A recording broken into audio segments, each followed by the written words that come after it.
Éxodo 30 comienza mostrando cómo Dios le ordenó a Moisés construir un altar de madera de acacia para quemar incienso. Éxodo 30, 1-5. El altar del incienso era una pieza central en el lugar santo del tabernáculo.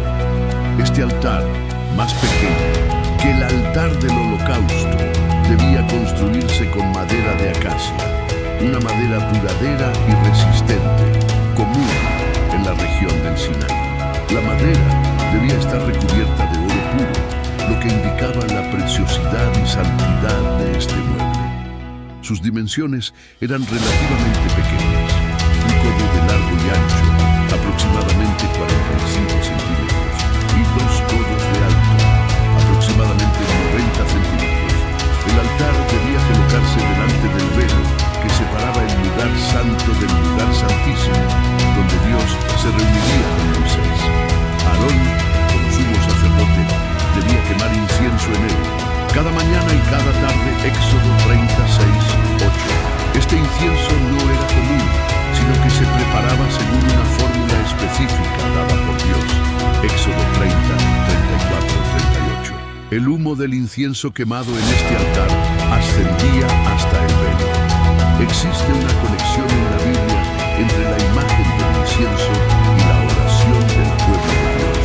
CFQ Apocalipsis 8:3-4. Por lo tanto, muchos eruditos consideran que quemar incienso en el altar, instituido en Éxodo 30 para el culto en Israel, es un símbolo de las oraciones de los santos que ascienden a Dios, representando así la intercesión continua necesaria para la comunión divina.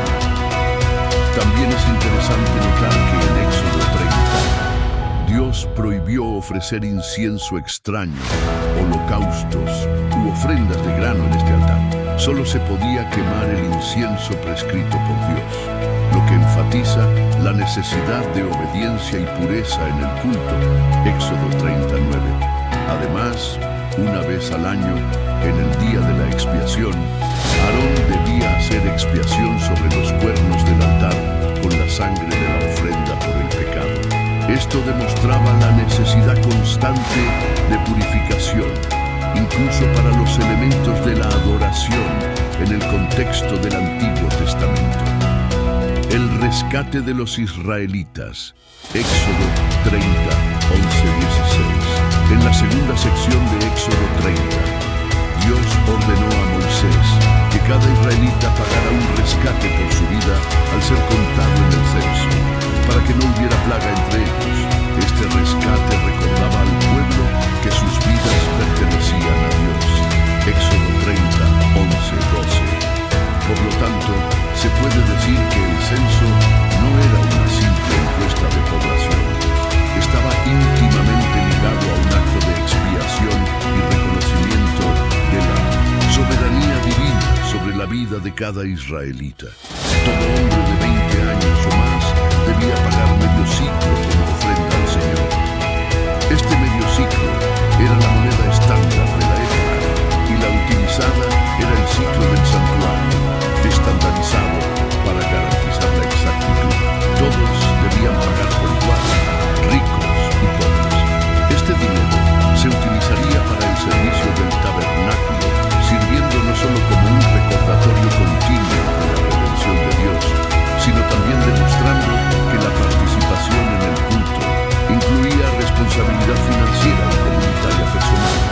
Éxodo 31, 13-16. Contribuir al mantenimiento del tabernáculo era una forma de asegurar la continuidad del culto al Señor en Israel. La pila de bronce.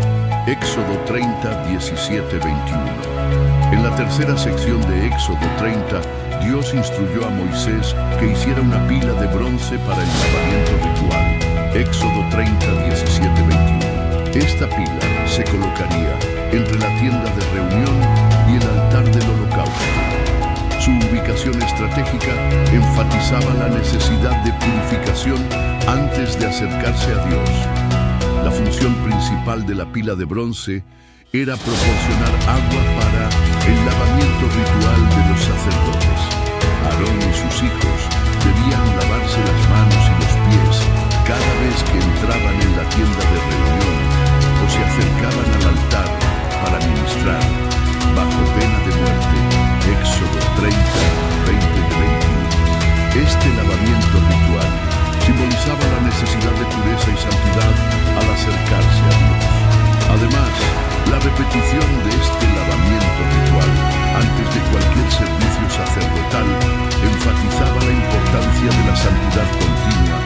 vida de quienes servían a Dios.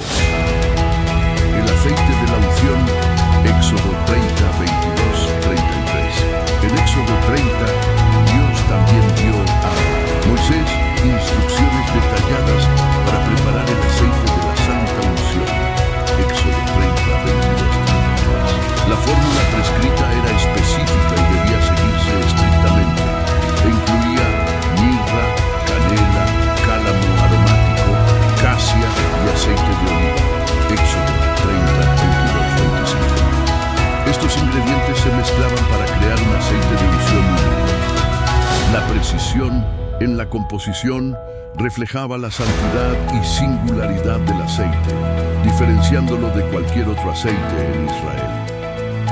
El aceite de la unción tenía un uso específico y sagrado.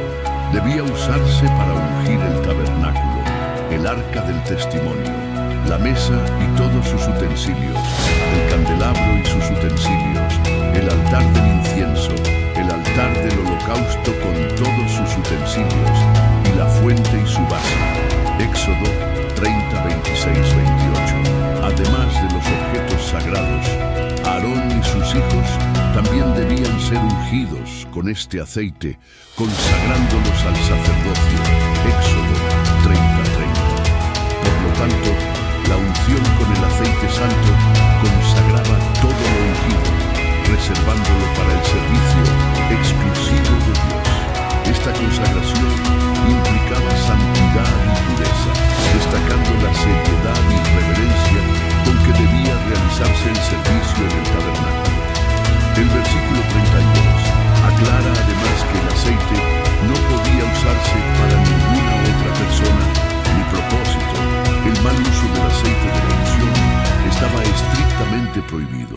Cualquiera que elaborara un aceite similar o lo usara en algo o persona que no fuera el designio de Dios debía ser excluido del pueblo. Éxodo 30, 33. Esto demostraba la seriedad de la santidad y la distinción de las cosas de Dios. Recibir estudios bíblicos, el incienso sagrado, Éxodo 30, 34, 38. Finalmente, en la última sección de Éxodo 30, Dios dio a Moisés instrucciones precisas sobre la composición del incienso sagrado.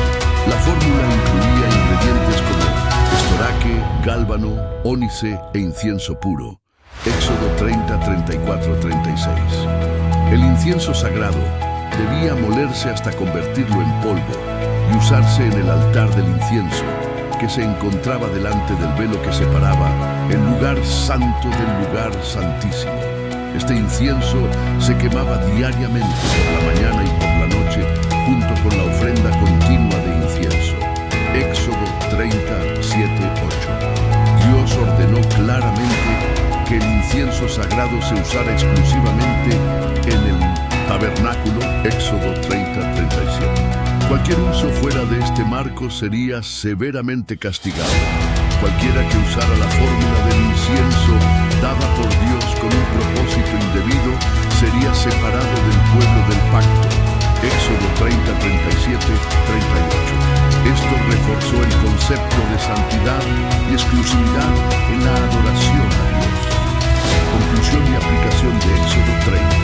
Las instrucciones divinas sobre los elementos de la adoración en Israel en el Antiguo Testamento, registradas en Éxodo 30, enfatizan la necesidad de santidad y pureza al acercarse a Dios. El altar del incienso y la palangana de bronce, por ejemplo, resaltaban la importancia de acercarse a Dios con reverencia y pureza moral. El medio siglo pagado como rescate por los israelitas en ese contexto litúrgico del Antiguo Pacto, en cierto modo, recuerda a los creyentes del Nuevo Pacto el precio que Cristo pagó para rescatarlos del pecado. CFP 1 Pedro 1, 18, 19. De hecho, podemos decir que Aarón y sus hijos, como mediadores, representaban a Cristo, el sumo sacerdote perfecto. CF Hebreos 4, 14, 16. Además, tanto el aceite de la unción como el incienso santo enfatizaban la exclusividad y la consagración, al servicio de Dios. En el Nuevo Testamento, el incienso se usa como metáfora de las oraciones de los santos en Apocalipsis 5:8 y 8:3-4, donde se presentan oraciones junto con el incienso ante el trono de Dios. Este simbolismo señala la intercesión continua y aceptable de los creyentes por medio de Cristo. Algo similar puede decirse del aceite de la unción, cuyo concepto se cumplió plena y finalmente en la persona de nuestro Señor Jesús, el ungido de Dios. Por lo tanto, en una aplicación práctica para nuestros tiempos de estos principios espirituales, tomados de Éxodo 30, podemos decir que este capítulo bíblico nos invita a reflexionar sobre cómo los creyentes están llamados a la dedicación exclusiva y al servicio santificado a Dios. Los cristianos de hoy deben reconocer la necesidad de una adoración reverente y santa que glorifique a Dios y reconozca su santidad y majestad. Santo y majestuoso Señor, al meditar en Éxodo 30, comprendemos que la verdadera adoración exige santidad, reverencia y entrega. El altar del incienso nos recuerda que nuestras oraciones ascienden ante ti como un aroma fragante y que el diálogo contigo es precioso y constante. Enséñanos a vivir en comunión contigo, a mantener nuestros corazones puros como el agua en la palangana de bronce y a reconocer que fuimos redimidos a un alto precio, no con plata, sino con la sangre de Jesús. Que el aceite de la unción represente la presencia de tu Espíritu en nosotros, consagrando cada área de nuestra vida a tu servicio. Que seamos apartados, ungidos y usados para cumplir tus propósitos con humildad y celo. Purifícanos, Señor, y haznos sensibles a tu llamado. Que nuestras oraciones sean sinceras, nuestra adoración verdadera y nuestras vidas un altar donde se manifieste tu gloria. En el nombre de Jesús, nuestro sumo sacerdote y perfecto intercesor,